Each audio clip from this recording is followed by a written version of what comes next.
The average new car in America now costs over $48,000. That number has never been higher, and yet some of the best looking cars on the road today cost half that, sometimes less. Automotive design has reached a point where price and appearance no longer move together the way they used to. Mainstream manufacturers are producing cars with proportions, lighting, and interior quality that would have sat exclusively in the luxury segment 10 years ago. These 10 cars are the clearest proof of that. Counted down from 10 to 1. Number 10, Chrysler 300. Black paint, long hood, wide chrome grille standing almost perfectly upright. The Chrysler 300 has a silhouette that reads executive from the moment it pulls into view. What makes it work is the absence of effort. There are no sharp creases competing for attention, no aggressive styling trying to prove something, just clean, wide proportions and a stance that communicates exactly what it wants to communicate. Size, presence, and authority. People have been mistaking this car for a high-end European sedan for over a decade. Used examples are genuinely affordable, and that presence hasn't gone anywhere. Number 9, Mazda 6. Most cars at this price point play it safe with design. Mazda went the opposite direction. Their Kodo design language, which translates to soul of motion, gives the Mazda 6 flowing, sculptural body lines that catch light differently than anything else in its segment. The curves feel almost handcrafted. The silhouette is long and refined in a way that mainstream family sedans simply aren't. From certain angles, it draws comparisons to Alfa Romeo. That's not an accident. It's the direct result of Mazda treating design as a serious competitive advantage rather than an afterthought. The interior follows through. Clean layout, quality materials, nothing overdone. It looks and feels like a car that should carry a luxury badge. It just doesn't. Number 8, Hyundai Sonata. Hyundai made a bold call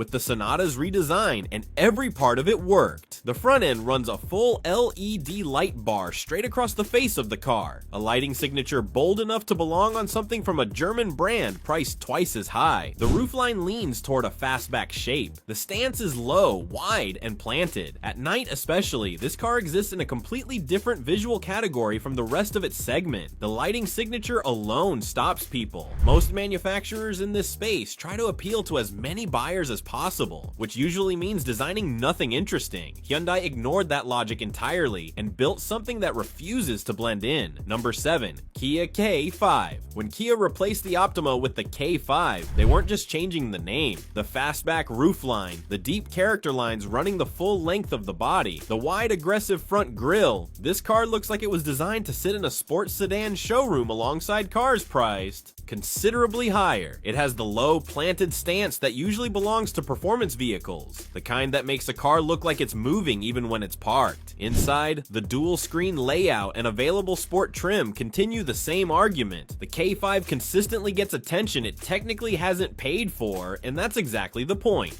Number 6, Volkswagen Arteon. The Arteon doesn't ask for attention, it simply earns it from people who notice cars. Coupe-like roofline, long, elegant hood, a clean architectural front end with nothing excessive anywhere on it. This is a car that communicates quality through restraint, the kind of design language that usually requires a much heavier price tag to pull off convincingly. Up close, the panel gaps and chrome detailing reveal the genuine level of care that went into it. On the road, it carries an almost anonymous executive presence, understated in a way that some buyers will pay a premium to find elsewhere. Number 5, Toyota. Avalon. Toyota built the Avalon as their flagship sedan, and they took that seriously. Full-size proportions, a long sweeping hood, wide rear haunches that fill a parking space the way a proper luxury car should. Step inside and the wide, quiet cabin backs up everything the exterior promises. Genuine soft-touch materials, deliberate attention to refinement, and a highway ride that operates in near-total silence. Toyota discontinued it as a new model, which means used examples are now available at prices that represent some of the strongest value on this entire list. The car itself has no idea it's supposed to be affordable. Number 4, Genesis G70. Genesis didn't enter the luxury segment carefully. They came in with a clear point of view, build cars that compete on design and quality without charging European import prices for the badge. The G70 delivers on that completely. Athletic proportions, a sharp crest grille, headlights with genuine detail. It looks like a car that belongs in a BMW dealership, not competing with one. The interior continues that argument with materials and technology that match what the exterior promises. Depreciation has brought used examples down to a price range that makes this genuinely accessible. It still competes visually with the BMW 3 Series and Audi A4, without the badge anxiety or the repair bills that come with them. Number 3.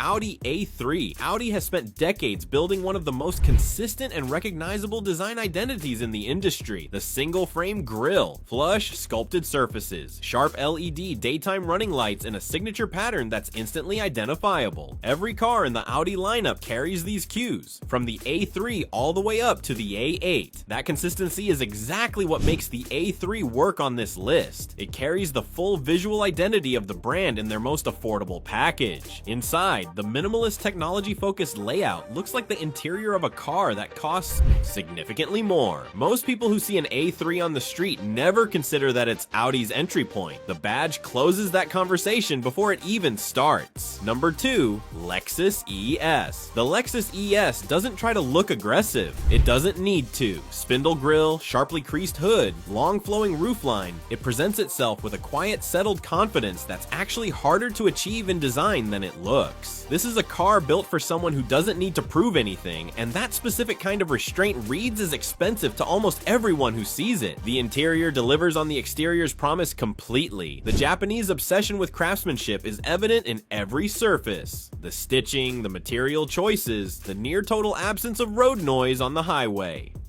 On the used market especially, the ES offers one of the best ratios of perceived value to actual price anywhere in this segment. Number 1. Mercedes-Benz CLA. The CLA is Mercedes' entry point. Nobody standing next to one on the street knows that. The coupe-like roofline, the sculpted body sides, the aggressive front fascia, it looks like a shrunken CLS, which is a car that costs 2 to 3 times as much. The proportions are right, the stance is right, the details carry the weight they need to carry. And then there's the badge. The 3-pointed star does more work than any other single design element in the automotive world. People see it and fill in the rest automatically. And prestige, craftsmanship, expense. The CLA delivers the look and the badge at a fraction of what people assume it costs.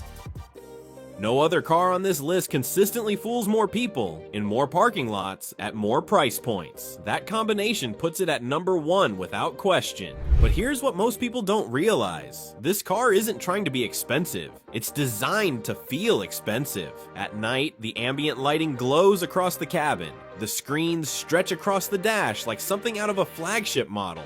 And from the driver's seat, it doesn't feel entry level at all. And that's the trick. 10 cars. All of them designed to win that 3-second window. None of them will fool a car person up close. But most people aren't car people. Most people see a shape, a stance, a badge, and they fill in the rest from there. These 10 have figured out exactly how that works, and they've built an entire value proposition around it. Which one would you drive? Comment below and hit subscribe if you want more.